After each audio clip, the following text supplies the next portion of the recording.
মিজানুর রহমান আজহারি। বীর চট্টগ্রাম তৌহিদি জনতা, আসসালামু আলাইকুম রহমাতুল্লাহ।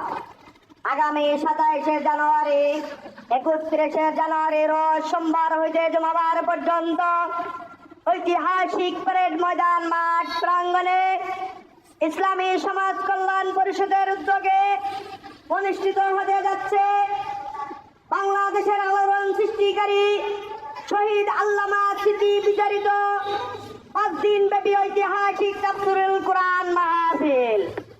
5 দিন ব্যাপী ঐতিহাসিক তাফসীরুল কোরআন মাহফিল।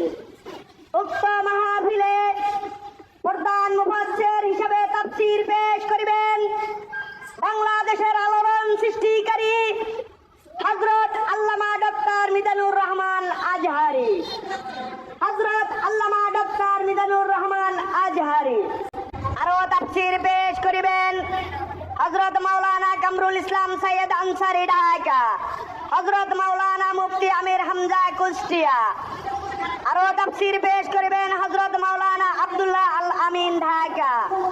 আরো তাফসীর পেশ করিবেন বাংলাদেশের আলোড়ন সৃষ্টিকারী শহীদ আল্লামা সাইদি সাহেবের সুযোগ্য সন্তান মাওলানা শামীম সাইদি ও মাসুদ সাইদি সাহেব।